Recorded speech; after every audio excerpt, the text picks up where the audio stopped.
Hepinize merhabalar arkadaşlar, ben Mobil. Bugün sizlerle birlikte Minecraft'ta böyle güzel seedler göstereceğim arkadaşlar. İlk seed, bu arada bu ilk videom olduğu için evet hemen girmeliyim arkadaşlar. Robot diye tane şey bu seed. Bakın böyle bir şey yani. Bakın buraya kadar normal, tamam mı? Buraya kadar normal olduğunu hepiniz biliyoruz arkadaşlar. Şuraları kaybolmak için.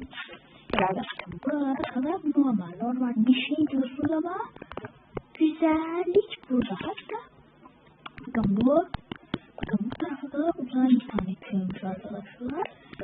İlk köy, hatta burada şey olgunlaşmış halde arkadaşlar.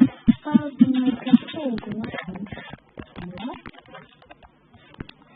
Ve evet arkadaşlar, böyle arkadaşlar. Bu arada sana teori var. Buradan. Teori değil mi? Gerçek bu kardeşim. Ne anlatıyorsun? Neyse, bakın öyle oluyor. Şimdi bakın buraya giriyoruz. Bekleyin arkadaşlar. Ben burada gece görüntüsü. Ne lan bu? Lan nerede? Bu. Bunu içtikten sonra ben aydın kontrol çekiyorum arkadaşlar. Buraya kadar. Normal. Şurayı kapattım abi. Şimdi. Burada en önemli tarafı şey yapıyoruz. Evet. Evet. Böyle bakalım bu taraf. Bakın burada stronghold gibi.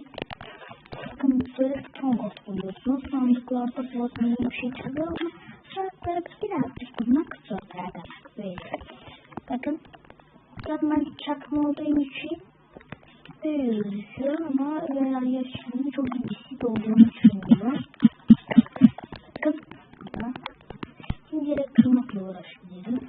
Yani güzel şeyler çıkmaz zaten ama yani bazen hiç şeyler çıkar ama bakın burada da var. Ben hemen göstereyim size.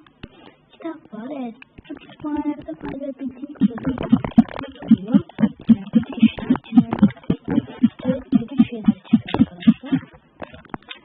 Evet arkadaşlar, seedimiz buydu. Seed bu arkadaşlar ve bakın burada bazen değişebiliyordu ama siz robot arkadaşlar ve bay bay.